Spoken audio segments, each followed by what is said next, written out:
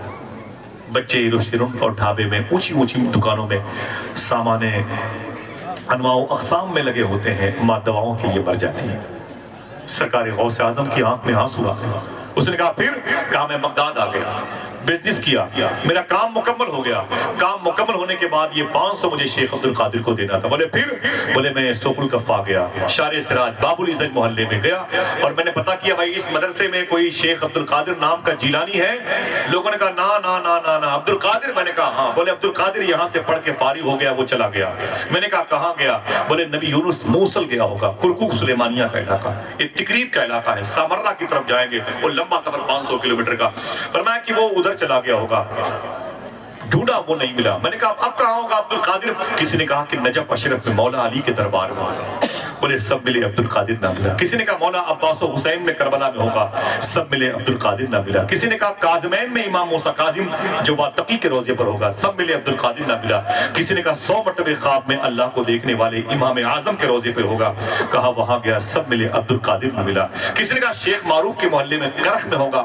میں کرخ گیا. سب ملے عبد القادر نہ ملا. تو کسی نے کہا عبد القادر مدائن کے جنگلوں میں گم ہو گیا ہے. میں نے سوچا اب کیا کروں؟ تو میرے اپنے پیسے جو میرے پاس تھے وہ خرچ ہو گئے. اب عبد القادر کو ڈھونڈنے کے چکر میں میں عبد القادر کے پیسوں سے کھانا کھا رہا اور یہ اسی کے پیسوں سے لایا ہوا کھانا ہے. اس لیے میں نے کہا کھا لے، نہ یہ تیرا ہے نہ میرا ہے. حضور غوث پاک رونے لگے، اتنا روئے کہ آپ کی داڑھی بھیگ گئی. دامن پہ آنسوؤں کے نشان اپنا نشان ظاہر کرنے لگے. اس نے کہا کہ اے مسافر تو روتا کیوں ہے؟ سرکار غوث اعظم فرماتے سن، جس عبد القادر کو تو ڈھونڈ رہا ہے وہ میں ہوں. وہ میں ہوں. کہا تو عبد القادر ہے؟ فرمایا ہاں. کہا فاطمہ ام الخیر کا بیٹا؟ کہا ہاں. کہا شیخ عبداللہ سومئی کا نواسا؟ کہا ہاں. کہا عبداللہ جیلانی کا پوتا؟ کہا میں عبد القادر جیلانی ہوں. وہ کھڑا ہو گیا. اس نے غوث پاک کی پیشانی چومی. کہا بہت مبارک خاندان سے آپ کا تعلق ہے، آپ کے جسم میں کمزوری ہے. کیوں؟ غوث پاک رونے لگے. فرمایا بھوک کی وجہ سے. ہمیں بھوک کے بارے میں علم نہیں ہے. پتہ ہے آپ کو کعبہ شریف سے لے کر کے مینا تک 6 کلومیٹر کا فاصلہ ہے. 6 کلومیٹر کا. غائبانہ طور پر 60 نبیوں کی مزارات بنی ہیں یہاں پر جن کی موتیں بھوک کی وجہ سے ہوئی ہیں. ان 60 نبیوں کا انتقال بھوک کی وجہ سے ہوا ہے. دنیا کی سائنس کہتی ہے سب سے خطرناک موت بھوک کی ہوتی ہے. ہمیں کیا پتا، ہم تو پیٹ بھرا ہوا تھا. گھر سے دعوت کھانے کے لیے نکلے، دعوت کھانے کے وقت بیٹھے تھے تب بھی پیٹ بھرا ہوا تھا. کھا کے نکلے تب بھی پیٹ بھرا ہوا ہے. ہوٹل میں پھر چائے پان کرتے ہیں تب بھی پیٹ بھرا ہوا. ہمیں کیا پتا کہ بھوک کسے کہتے ہیں. اگر تھوڑی دیر بھوک لگتی ہے رمضان کے مہینے میں تب آپ کو سکینہ اور زینب امام حسین کا درد سمجھ میں آئے گا. ایسے نہیں. سرکار غوث اعظم فرماتے میں رویا، وہ بھی رونے لگا. اس نے کہا اے شیخ عبد القادر میں آپ کو ڈھونڈنے کے چکر میں آپ کے پیسے کھانے لگا. یہ پیسے آپ کے ہیں جس سے میں کھانا لایا ہوں. لے لو عبد القادر یہ پیسے اتنے بچے ہیں 400 اور یہ کھانا تمہارا ہے. اس سے پہلے تم میرے مہمان تھے، میں میزبان تھا. اب تم میزبان ہو، میں تمہارا مہمان ہوں. اگر کہو گے تو کھاؤں گا ورنہ نہیں کھاؤں گا. غوث پاک نے اس اجنبی شخص کو اپنے ساتھ کھانا کھلایا. جب اس نے پیسے دیے کہانی ختم. جب اس نے پیسے دیے تو غوث پاک نے پیسے لے کر کے اس کو خرچے کے پیسے دیے. رو کے بولے میری ماں کو میرا سلام بولنا. ہاتھ اٹھا کے بتائیں کتنے لوگوں کی ماں زندہ ہے ماشاءاللہ. اللہ مبارک فرمائے. وعدہ کیجئے سرکار روشن شاہ کے اس میں قسم نہیں کھلاتا جب گھر سے باہر نکلا کرو تو اپنی ماں کے ہاتھ چوم کے نکلا کرو انشاءاللہ. ایسا کر سکتے ہیں؟ کتنے لوگ ہاتھ اٹھا کے بتائیں کر سکتے ہیں؟ ماں کو ناراض مت کیا کرو، ماں کو راضی کیا کرو. یہ پھول اس وقت سمجھ میں آئے گا کتنی خوشبو دیتا ہے جب مرجھا جائے گا. اے ضیا ماں باپ کے سائے کی نا قدری نہ کر، دھوپ کاٹے گی بہت جب یہ شجر گر جائے گا. ماں کے موضوع پر بات کرنے کی بڑی خواہش تھی، بس مجھے اجازت دے دیں. دعا کرو ماں کی خدمت کریں گے انشاءاللہ. گھر سے نکلیں گے تو ماں کا ہاتھ چوم کے نکلیں گے. کبھی اسکول میں، کالج میں، امتحانات میں، کاروبار میں دقتیں آئیں اپنی ماں سے کہا کرو انشاءاللہ. ماں دوپٹہ اٹھا کے دعا کرے گی، اللہ اس کی دعائیں قبول کر لے گا. میرے آقا صلی اللہ علیہ وسلم فرماتے ہیں روتے ہوئے کاش میری ماں زندہ ہوتی. حضور روتے ہوئے فرماتے کاش میری ماں زندہ ہوتی اور میں عشاء کی نماز پڑھا رہا ہوتا. یاد کر لو، حضور فرماتے کاش میری ماں زندہ ہوتی، میں عشاء کی نماز پڑھا رہا ہوتا اور میری ماں دروازہ کھول کے بولتی بیٹا محمد ادھر آؤ. تو میرے آقا فرماتے ہیں میں نیت توڑ کر کے اپنی ماں کے قدموں سے لپٹ جاتا. ہم اپنی ماں کو ناراض کرتے ہیں. سرکار غوث اعظم فرماتے میری ماں کو سلام بولنا، کہنا کہ تیرا بیٹا عبد القادر اپنے منصب کی طرف جا رہا ہے، اپنی منزل کو پانے کی کوشش میں لگا ہوا ہے، تیری دعا کی ضرورت ہے۔ تیرا بیٹا عبد القادر اللہ کے حضور ہے، اللہ کے رسول کی بارگاہ میں ہے، بس تیری دعا کی ضرورت ہے، میری ماں کو سلام بولنا۔ حضور غوث اعظم کے پاس پیسے آئے، ماں کے بھیجے ہوئے پیسے، سرکار غوث اعظم رضی اللہ تعالیٰ نے معلوم ہے کیا کیا؟ بینک میں سارے پیسے جمع نہیں کیے، رکھ لو زمین خریدیں گے، رکھ لو دوسری گاڑی خریدیں گے، رکھ لو فلاں کے مکان خریدیں گے، سوئٹزرلینڈ میں بینک میں جمع کریں گے، چاند پر پراٹی ہوں گی تو پیسے لگائیں گے، نا نا نا نا۔ حضور غوث اعظم بغداد کی منڈی میں آئے اور سارے پیسوں سے کھانا خریدا اور نوکر چاکر خرید بلائے اور سب کے سروں پر فروٹ سے میوہ جات سامان رکھے کھانے کے، اور سب سے کہنے لگے سنو یہ سارے کھانے لے کر کے بغداد کی گلیوں میں چلے جاؤ، جہاں تمہیں کوئی بھوکا نظر آئے اسے پہلے میرے جد کریم کے نام کا لنگر کھلاؤ۔ سارے پیسوں سے غوث پاک سرکار نے کھانا خرید کے بغداد کی منڈی میں تقسیم کر دیا۔ ان کے دوست نے کہا اے شیخ عبد القادر، کل پیٹ پر پتھر بندھے ہوئے تھے، آج لنگر تقسیم ہو رہا ہے، اتنے پیسے کہاں سے آ گئے؟ سرکار غوث اعظم فرماتے ہیں مجھے میری ماں نے بھیجے ہیں۔ کہا ماں نے بانٹنے کے لیے بھیجے ہیں کہ خرچے کے لیے بھیجے ہیں؟ غوث پاک رو کے بولے نا نا نا، میری ماں نے مجھے جو پیسے بھیجے ہیں وہ خرچے کے لیے بھیجے ہیں۔ بولے پھر؟ بولے سارے پیسوں کو میں نے غریبوں کو کھانا کھلانے میں خرچ کر دیا ہے۔ اس نے کہا عجیب انسان ہے عبد القادر، ارے کل کیا کھائے گا؟ تو غوث پاک مسکرا کے بولے سن، جو پروردگار عالم ایک دن عبد القادر کو اتنا دے سکتا ہے وہ کل عبد القادر کو بھوکا نہیں مار سکتا۔ صوفی سلطان فرماتے ہیں کہ جس کے گھر کے دروازے بڑے موٹے ہو جائیں کہ غریبوں کی صدائیں اندر نہ جانے پائیں، ان کے بچے ہمیشہ بیمار رہتے ہیں۔ جس کے دروازے پر کتے بھوکے سوتے ہیں ان کی تیسری چوتھی نسلیں بھوکی سوئیں گی۔ کوئی کمال نہیں اگر آپ نے کما کے کھا لیا تو، اگر کمال دیکھنا ہے تو یہ ہے کہ آپ نے دکھا کے نہیں کھایا، کھلا کے کھایا ہے، آپ نے پلا کے پیا ہے، پہنا کے پہنا ہے، انشاءاللہ فیض قادریت آپ کو ملتا جائے گا۔ سرکار غوث اعظم کے لنگر خانے پہ لکھا ہوا ہے میں نے نیکیوں کی فائل الٹ پلٹ کے دیکھی لیکن اللہ کی بارگاہ میں پبلک کو کھانا کھلانے سے بڑی نیکی مجھے نہیں ملی۔ کیا غوث اعظم کے نام پر لنگر کی بہاریں اپنے دروازوں پر تقسیم کر سکتے ہو؟ نہ ہو 10 روپے کی ٹافی ہی خرید لیا کرو، غریب نواز کی چھٹی کے موقع پر اپنے محلے کی ہندو مسلمانوں کے بچوں کو بانٹ دیا کرو، اور بچے پوچھے چاچو یہ کیا ہے تو کہہ دینا غریب نواز کی چھٹی مبارک ہو۔ اتنا کرنے میں کیا جاتا ہے، 2 درجن کیلے گھر لے کے آتے ہو، 2 کیلا کسی غریب کو دے دیا کرو، آپ کے بچے بیمار نہیں ہوں گے انشاءاللہ۔